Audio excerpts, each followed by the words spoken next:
So what is up everyone and welcome back to my YouTube channel. So pag-usapan natin ang mga bagay na lalabas sa examinations. Yung exam, reading at saka listening. Yung pinakang format niya ng listening at saka reading ay parehas lang.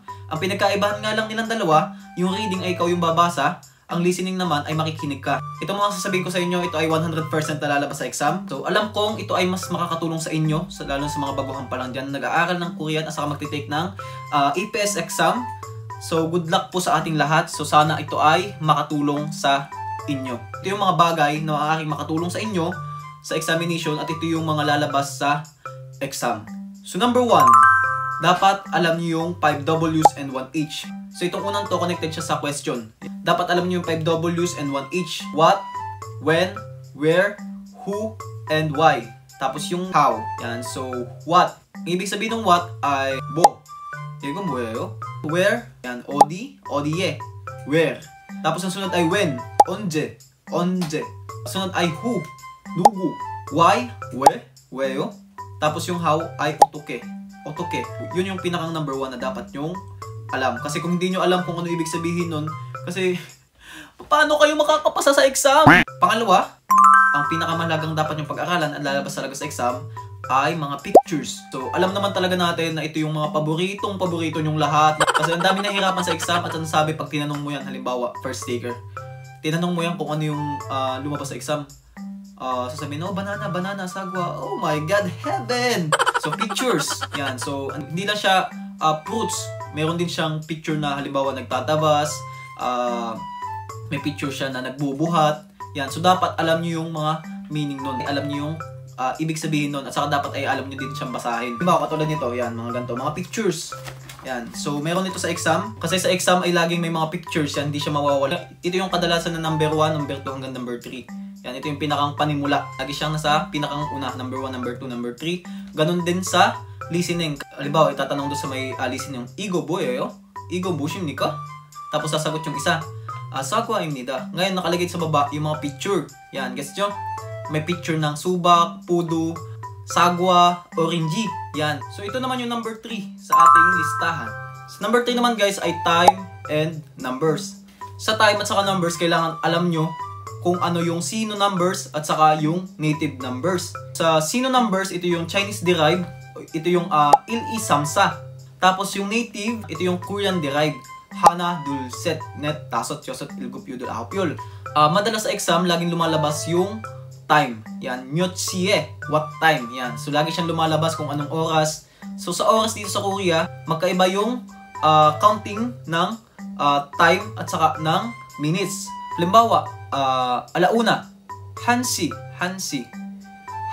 tapos 30 minutes. Yan, 30분. Yung minutes guys, ginagamit naman sa minutes ay Sino numbers o yung Chinese derived. Kaya kailangan pag-aralan nyo siyang mabuti kasi lagi siyang lumalabas sa exam, lalo na sa listening. So madalas lumalabas siya sa may listening. So dapat alam nyo yung Sino numbers at saka yung native numbers. Sa listening, minsan lumalabas yung time ay orasan lang. So, titingnan mo siya kung anong oras. Same siya sa reading at saka listening. Minsan sa reading, nakalagay ay pew lamang o yung ticket.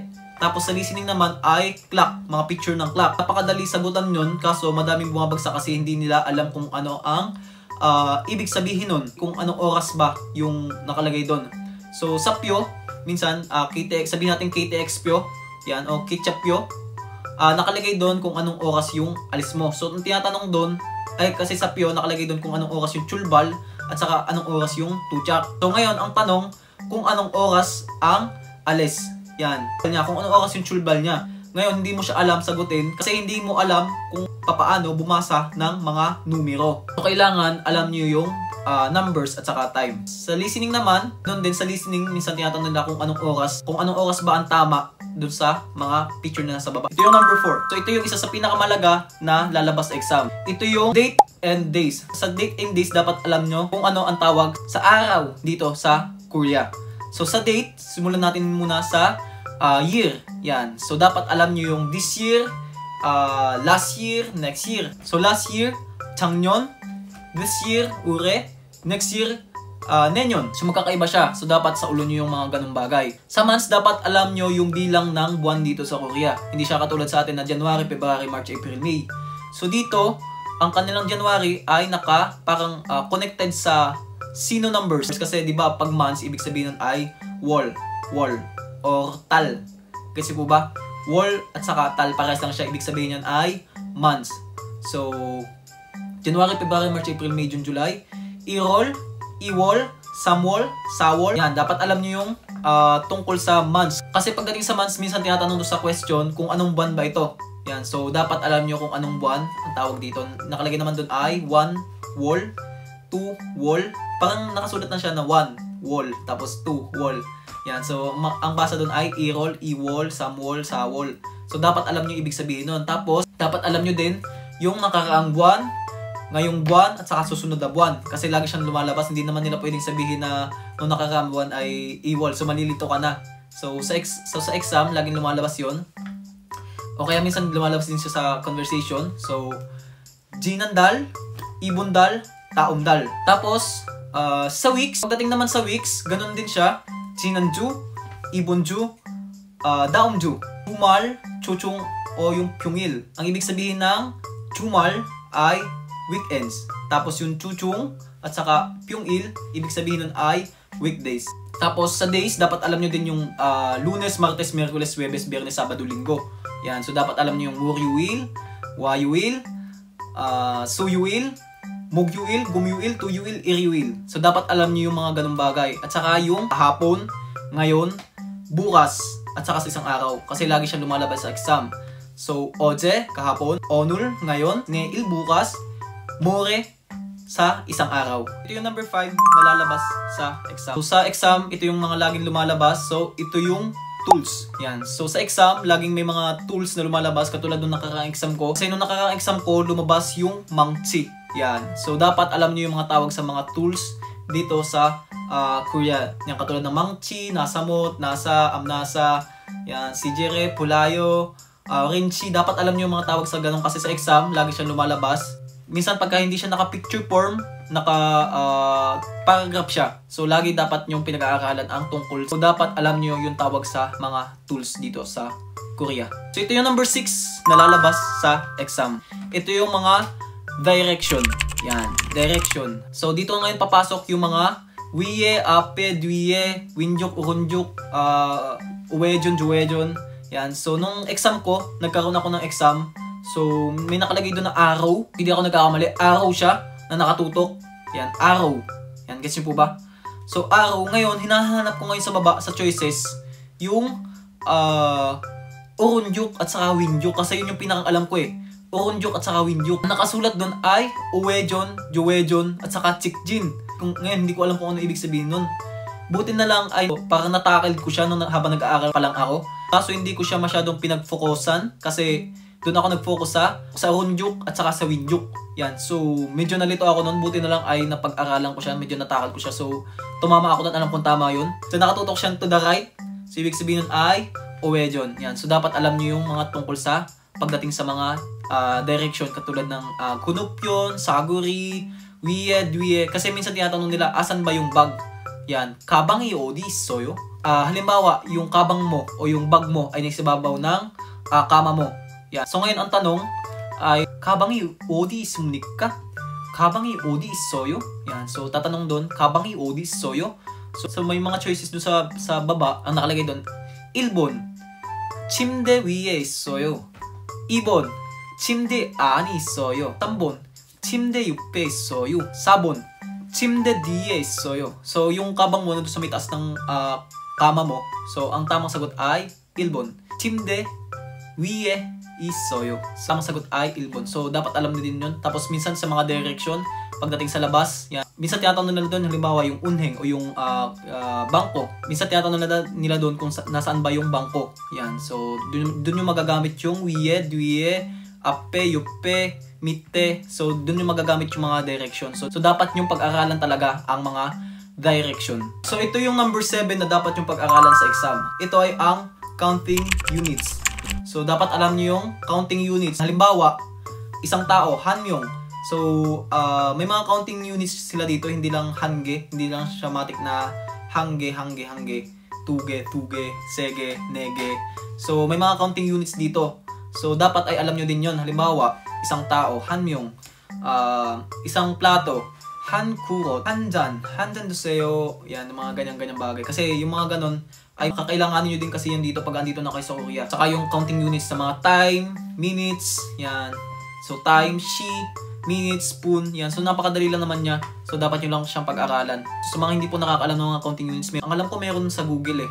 So, magtanong-tanong na lang kayo sa mga GC, alam ko may mga meron sila nun. Kasi minsan sa exam nakalagay doon sa picture, 3 cup, yan, 3 cup magkakatabi. Nakalagay doon kung ano ba yung nasa picture, yan. So, ilang pirasong cup yung nasa picture. Minsan nakalagay doon ay 2 jan, 3 jan, tapos may nakalagay pa doon na nakakalito.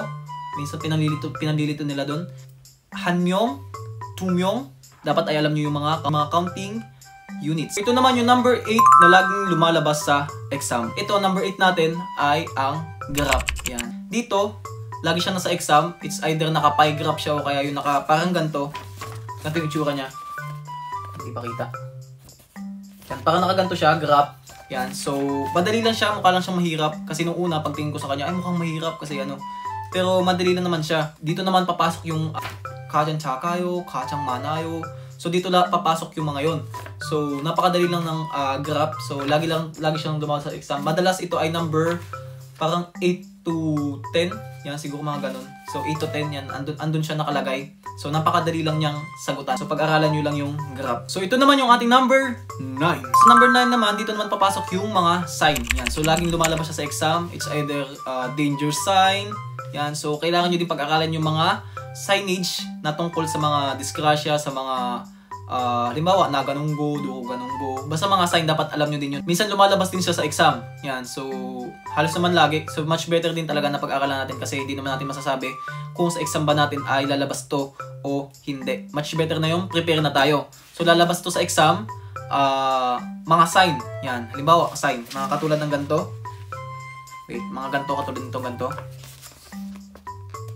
Yan. So, lalabas siya sa exam. Yan, mga ganito. Juchajang, bisanggo. Yan, bisanggo, juchajang. Yan. So, mga lumalabas din siya sa exam yung para mga ganito. So, hindi lang to. Madami pang iba na tungkol sa examination. Meron pang mga accident, ganyan. So, dapat alam nyo yung mga tawag sa ganon. So, dapat alam nyo yung mga sign. Yan. Sa mga danger sign. Yan, mga toxic sign. So, andun yung sa mga book na mga pinag-aaralan nyo. So, lalabas siya sa exam. So, dapat nyo siyang pag-aralan. So, ito yung ating number 10. Ang number 10 natin guys ay paragraph. It's either maliliit o yung malalaki. Dito naman sa paragraph, yung mga maliliit na paragraph, minsan number parang 4 to 6 siya. 4, 6, 7, 8, 9, 10. Yan, maalin sa mga yan. So, dito pumapasok naman yung mga conjugation, conjunction yan. So, tatanungin nila kung anong gamit ng myunso, dago, guru, nika, gurigu, yung mga ganyang mga bagay. Dito din papasok yung mga vocabs na mga inaral nyo talaga. Yan, so, ito madalas sa paragraph, yung pinakamahirap lagi sa kanya ay yung number 18 to 20, I guess, sa listening at saka sa reading. Sa reading at saka sa listening.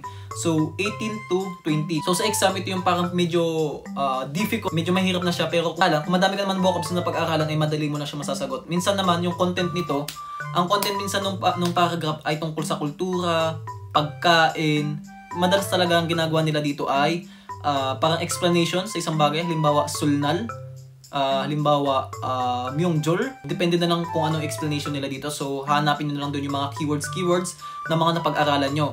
So, sulit naman yung mga pinag-aralan nyo kung masasagutan nyo siya.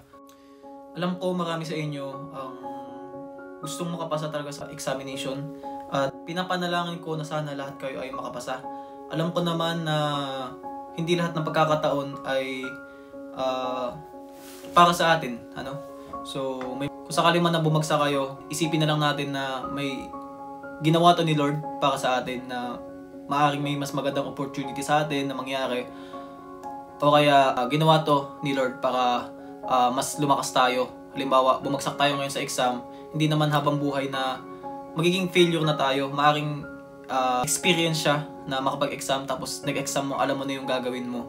So, sa examination, kailangan tatag ng loob at saka focus ka talaga sa pag-aaral mo. At saka kailangan isipin mo lagi yung magiging goal mo. Kung bumagsak ka man, bawi ka na lang ulit sa sunod. Ganun lang naman yun. Hindi mo naman kailangan na pagsisisihan ay isa na lang. Kasi may mga nakasama ako sa examination dati na mga nag-iyakan dahil bagsak nga sila.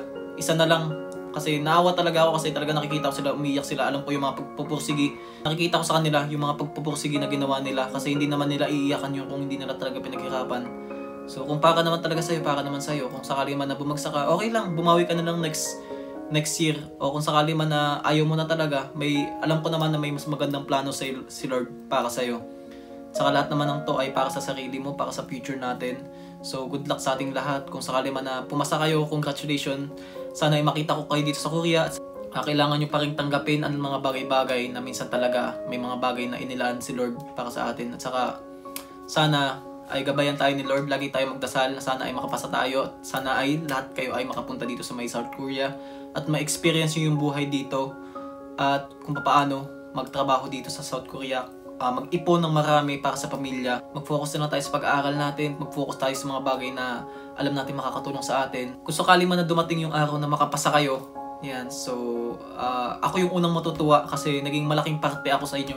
Naging malaking parte yung ambag ko sa inyo sa pagkapunta nyo dito.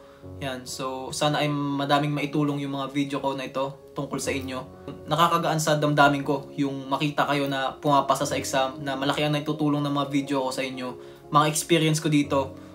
So, lagi nyo na lang ipanalangin sa Panginoon na sana gabayan niya kayo sa mas makakabuti sa inyo at sana ay makapasa kayo sa exam. So, hanggang dito na itong video natin na to.